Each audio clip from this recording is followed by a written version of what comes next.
So hey there to all you wonderful Bubble family that have joined this channel again for today's video. There is just so much to unpack. So much to unpack.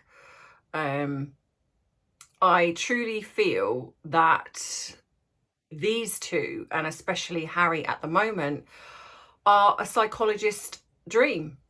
There is just so much. So in today's video, I'm going to be talking a little bit more about Oedipus complex, and I have done a video on that, and I will put that up at the end of this channel. So if you haven't seen that one, please go and check that out. But I feel that this excerpt from the book, in my opinion, confirms to me that Harry really does suffer from this, and he just doesn't see it. Well, I hope he doesn't see it. In most cases they don't, so because if he does, then that's even more disturbing. But yeah, these two right now, especially Harry, are a psychologist's dream. They really are. So if you want to join me in this video and talk more, let's have a discussion about this. Yeah, you should know what to do by now. And as you see, the flag has gone up. So thank you to the lovely lady who bought this for me. It was in my bedroom and it's now gone up pride and place here, and it will be staying there. So let's grab that drink of choice, whether it be tea, whether it be coffee, whether it be a glass of water, whether you are doing dry January and you are just detoxing. Maybe you like a fruit tea. Maybe you are somebody that likes a little something in your drink of choice to give it a little bit of a pep. I can understand that many of you feel that you've resorted to drink after listening to the stuff that's been going on regarding Harry. As always, I have my cherries and berries, not much left. I do drink this a lot. So yeah, grab your drink of choice, because as I always say, it's 5 o'clock somewhere. So grab it and let's dive right in.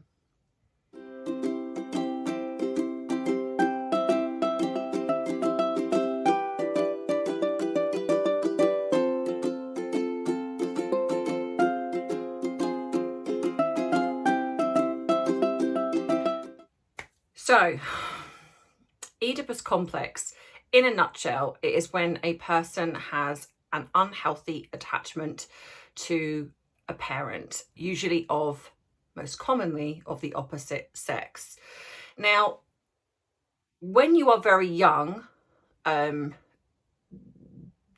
there are times when children, for example, like you will hear girls kind of say, I want to marry my dad. Boys will say, I want to marry my mum. You know, sometimes you will like, I want to marry somebody like my dad or my mum.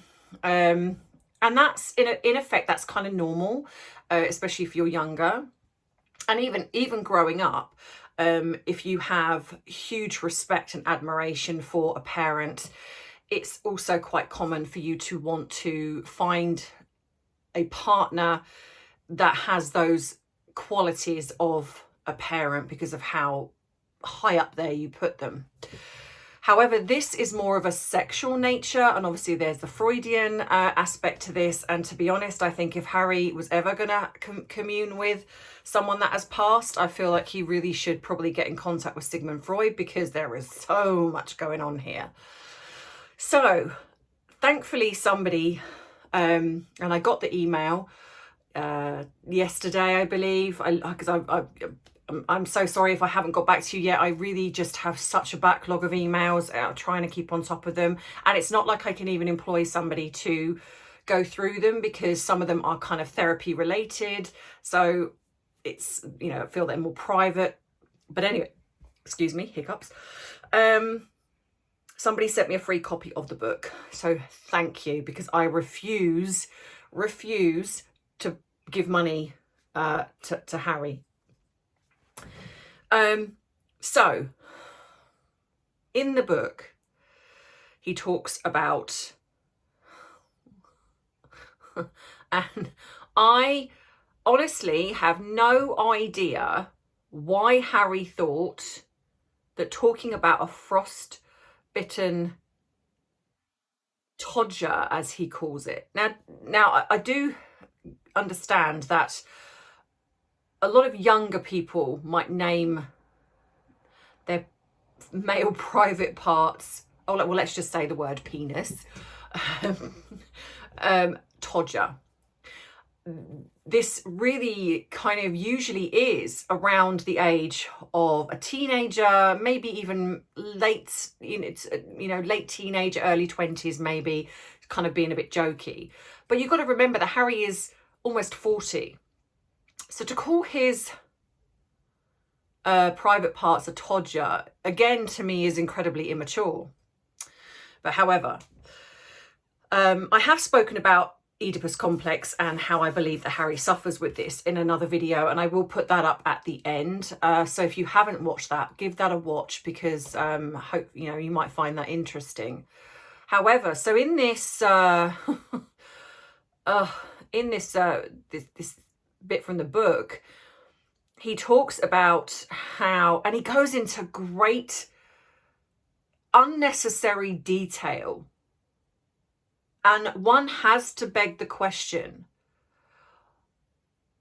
how he was sitting. I mean, I wonder if he was, I mean, we've heard the rumours that apparently there was an initial ghostwriter, and then the ghostwriter left, and rumours are circulating that Meghan then took over the writing of the book. And then obviously we have the fact that it's been edited. But for the life of me, unless he was sitting down with Meghan having this conversation and not expecting it to be in the book, but in which case he would have had to have signed off on it, so he would know that it's there. But he's given great detail about this frostbitten todger.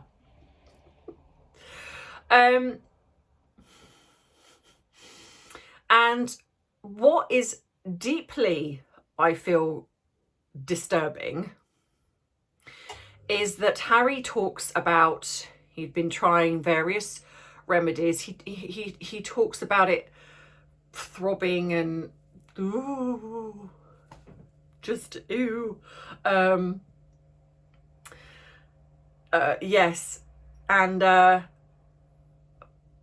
feel like I needed to disinfect myself after reading this. So then he talks about a friend apparently says to him, you need to try this Elizabeth Arden cream. Now, I'm pretty sure that after anyone reading this, and if they use this, then I'd imagine they're possibly going to throw it away, because this is, it's going to go one of two ways. Either because it's reference to Diana, people are going to go and buy it because they're going to think, well, Diana wore that, so, we're going to go and buy it. Or it's going to be that, ooh, and I'm going to throw it away. So anyway, this friend apparently has said, try this Elizabeth Arden cream. It really works. And in Harry's words, he tells the reader that he was transported back in time to his mother. Now, that in itself is not a terrible thing, because we know, most of us know, and this certainly is very common in therapy, especially in psychology, that smells, sounds and things can transport you back to a moment in time. And sometimes they can be traumatizing and sometimes they can be wonderful. So Harry talks about the fact that the smell of this cream transports him back in time and it reminds him of his mother. But what he then says, and I just do not understand how this man has not looked at this and thought, I really shouldn't put that in there, because that is deeply disturbing and comes across that way. Even if it's not meant, that is most definitely how this comes across. So he says that after it kind of makes him think of he says, it was like my mother was there with me as I apply the cream to my todger. So let that sink in for a minute. So Harry's imagining his mother as he's applying this cream to his penis. How? And what makes it kind of worse in a way is because I've certainly seen some of the videos where they talk about this in the audio. And this is Harry's voice. So Harry most definitely knew, because he's retelling this in the audio version of the book in his voice, which creates it to be even more disturbing because he's actually saying it. It's not as if he's recalled a memory and he's not realised the severity and maybe just not realised that bit in the book. But he doesn't. He does it in the audio version. In what world? Even if this can happen, which it can, even if, why on earth would you think that that is something that you should put in a book? Now, if you were talking about maybe therapy or something like that, and you wanted to talk about Oedipus complex, then yes, great. If you wanted to give a classic example of your journey and how this was something that you wasn't even aware of, and your therapist brought it up, yes. But no, this is not how this is told in this book. It's this just kind of, I was, transported back, and my mum was there in the room with me as I apply this cream to my penis, my throbbing penis. It's like, ah! It's like, I mean, as much as I'm aware of this as a therapist, it's just something about hearing Harry's voice retelling this. And the fact that he feels that this was an okay thing to put in the book, I feel just really shows you how far this man has fallen. And of course then we have some of the other things where he talks about communing, Meghan communing with his mother, and this weird fascination and obsession with the fact that I believe he feels that Meghan is his mother reincarnate. It's just incredibly disturbing, and that's just kind of one little bit that I kind of, because I saw a video on it, and I thought, oh, I'm gonna kind of look at that, and so but there is so much that I feel that he just exposes aspects of his life that were just unnecessary. And I will go into a lot of these because I do appreciate that some of you are so fed up with it, and believe you me, I do really get it. But I also feel that it's fascinating to see this being played out and showing you real examples of different aspects of mental health. And I haven't even got started on the whole blaming everybody else and exposing his family and other people's privacy, but being angry that apparently his and Meghan's privacy have been exposed. And the irony in the many things in this book is just astounding to me, that Harry cannot see it or refuses to see it. And this is either because he's so deeply damaged, maybe with the drugs and the alcohol and everything else that's happened, and he's surrounding himself with the wrong people. But I'm not going to not lay blame at his door, because as much as I completely agree that Meghan has, in my opinion, come in and love bombed him and done very much the classic behaviours of a narcissist, we also have to look at Harry's responsibility. Even if it's, Harry talks about unconscious bias, but I actually feel that if anyone is suffering from this, it's potentially Harry. Because his refusal to acknowledge and lay blame at his door, his responsibility. Because we've seen that he's come out now and said, I never said, well, Meghan, which was interesting to me, because when Tom Bradbury brought it up, he immediately jumped to, did Meghan say that? It wasn't, did we say that? It was, did Meghan say that? And I wonder if this was, again, you know, I've spoken before about Meghan using the podcast to air her grievances. It's almost like she's got a tick list of, yes, the press did this, the so-and-so did this, Hollywood did that. And it's almost as if she's used her podcast to air those grievances. And I feel that the book is another version of that.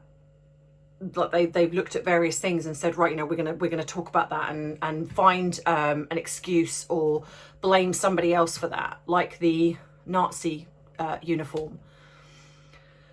And of course, he's now come out and said about the Taliban that it was the media's fault because they said I was boasting. Now, this is open to interpretation. But it's interesting, again, how this obsession with the media is deeply unhealthy. Because it's not just the media that have spoken about this. People in the military have spoken out. Because they've either read the book themselves or they've, you know, heard the interview or whatever it is. They have come to their own conclusions. And the danger of that that Harry doesn't seem to understand is if he believes the media are capable of twisting the narrative, why wasn't that in his brain when he wrote this? Is he that naive to think, well, okay, it's the media's fault. Then why didn't you think of that before putting that down? Why was it not in your head to say, actually, I'm not going to put that down because I know the media can twist things and I don't want to put my family or the British people or the people in America or, you know, if I'm out and about, I don't want to put anyone else in danger because I know how the media can be. Why didn't he do that? He is very quick to say how the media twists things, but no responsibility of the fact that he actually said it, knowing that the media can twist things. Now, I'm not saying they have. It might very well be that he wasn't boasting, but the fact of the matter is, he said the words. He said the number. He said that the military trained them in a way to look at them as chess pieces on a board that are to be swept off the board. And that is what the Taliban have picked up on. Humans are not chess pieces. They are humans with families. No different from the people that serve in the British military or the military anywhere.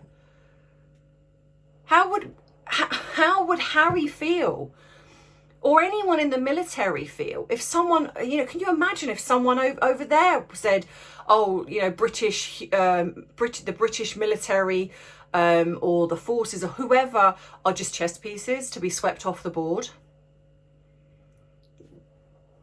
What, so people would you think we would all be okay with that? Of course we wouldn't. This naivety or ignorance that Harry feels that, again, he is not to blame for something. You have responsibility. You are in the public eye. So you know that if you are going to say something, there is every chance that someone is going to pick it up and possibly run with it, twist it, change the narrative of it. And if it can potentially be used as a weapon or to target somebody, then don't say it. This is such a childish attitude to have. It's almost like he's just gone blur, and now because people are criticising him, oh no, it's their fault. It's their fault because they're criticising me. Which is what he's doing with the media. It's the media's fault. I might have said it, but it's the media's fault. We might have implied heavily that there's racism within the royal family, but it's the media's fault that they run with it. Newsflash, Harry, that is what the media does. You've been very aware of this. Some print the truth, some don't. But if you thought that there's every chance the media were going to latch onto this racism claim and go after your family, then you should never have said it. It is not enough to say, oh, this is my truth, And it doesn't matter then what happens after that. I'm the victim here because I've spoken my truth, and the nasty British media, and let's face it, it wasn't just the British media that picked up on it. Globally, the media picked up on it. But his unhealthy obsession with the British media, and let's be clear, he states this is about his mother, but it wasn't the British media that he believes were responsible for her death. He's not acknowledging the fact that she was in a car without a seatbelt. Okay, I mean, whether or not you believe whatever you want to believe, but this is what we're being told.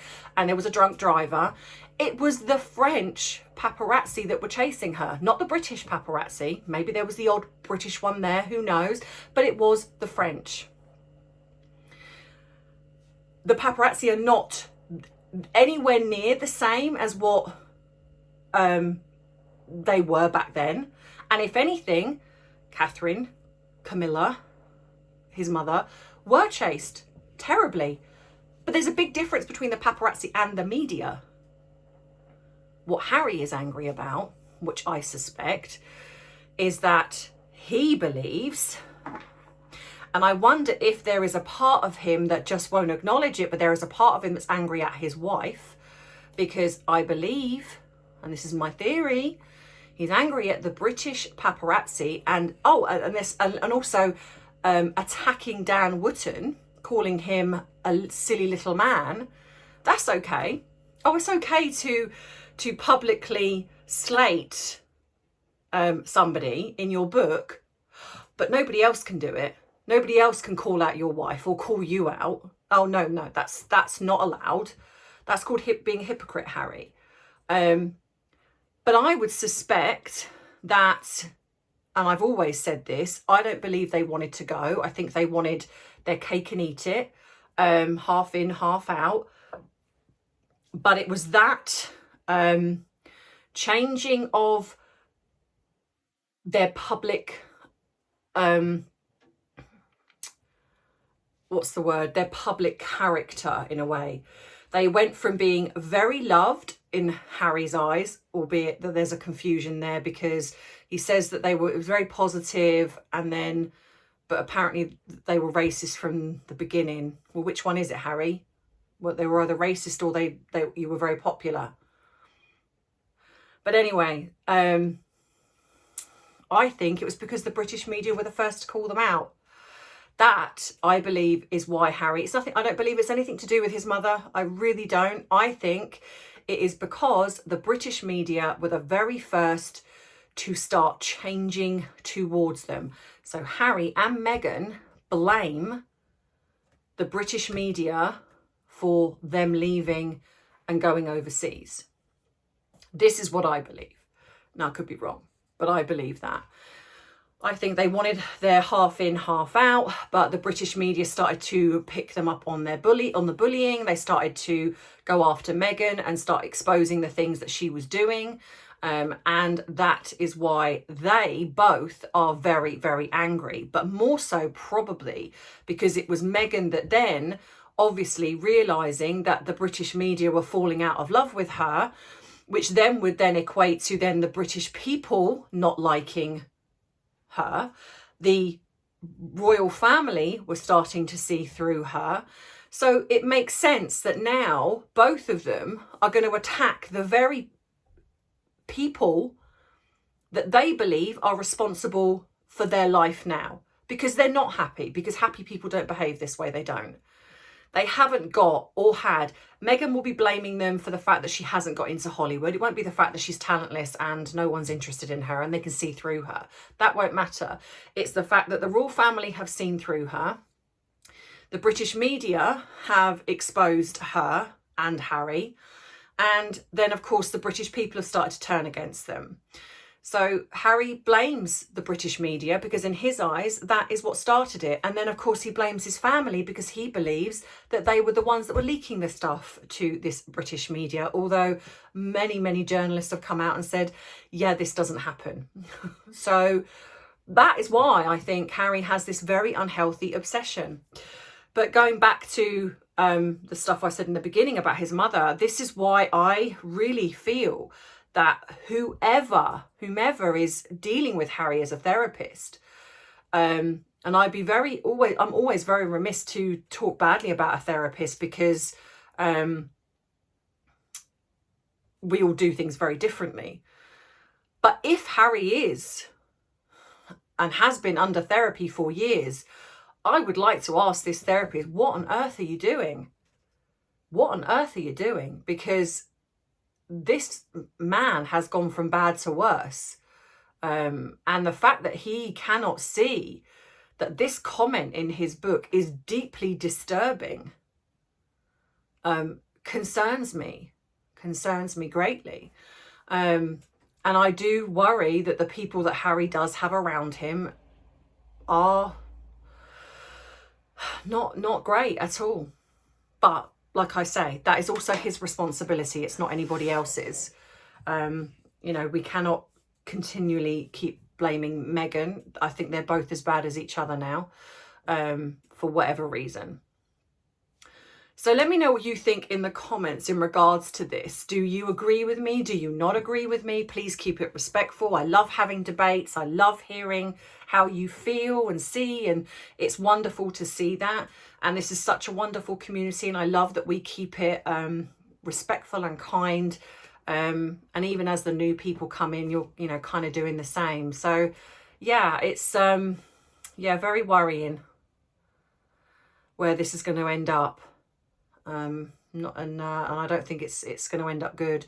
The backlash from the book, I mean, yes, okay, he sold a lot of copies, and that does, and I do believe that, I think it was leaked on purpose. I think because there were a lot of things circulating about people saying, I'm not going to buy the book. And it's interesting how they released a couple of things that were quite juicy, and then all of a sudden the book sales went up. So I think it was intentional. I really do think it was intentional, that Spain happened to leak the book, and then obviously the media picked up on it. But that was okay. He didn't come out and say, absolutely disgusted with the fact the media have leaked my book. Funny, when you want the media to work for you, yeah, that's fine. But anything else, when they speak negatively about you, it's not so fine. So Harry just wants to control the narrative. He wants to control the negative media pieces and use the positive ones. And unfortunately, Harry, that's not how the media works. We deserve the truth. Albeit that's a little, a bit of a stretch. So yeah, like I say, let me know what you think in the comments. If you like this video, please give it a thumbs up. If you haven't subscribed, please do think about subscribing, because it helps the algorithm. Let's get my views up, because I don't know why, but I'm not getting the views on this channel, and it is so frustrating to me when I see other channels that I feel in a way that don't kind of offer the sort of things that I offer. Where I'm helping people as well, and their views are huge. So please help me get my views up. So thank you to everyone who's subscribed to my son's channel. That will be in my description box. All of the links that you need. If you really like this video and would like to support what I do here, where I work with people for free outside of the channel who struggle financially, then you can buy me a coffee as a thank you to help support that. You can become a Patreon, become a member. That is right by the subscribe button. You can super chat me. I have a super chat option now, so you can super chat me, which is on when you go on and you like the video. It's there. I think it's a little love heart or something. I don't know. So you can super chat me now. You can buy some of my merchandise, blah, blah, blah. There's just, it's all in the description box of the video and my bio. The True Crime channel has now been made. So I will also put a link to the True Crime channel, so you can go on and join that. A video hasn't gone up yet. I am working on that. Unfortunately, that takes a little bit longer than these videos. but that will be going up very, very, very soon. But you can go and subscribe to the channel. So I will put a link in the description box of this video so you can go and check that out. And please, if you haven't subscribed to my son's channel, let's get his subscribers up and his views up on his first video. Thank you to everybody who's done that. And that's it. I'm going to stop rambling now. Yeah, I hope you have a good rest of the day. And as always, I love you, I appreciate you, but most of all, I respect you. Mwah. Bye, Bubble family.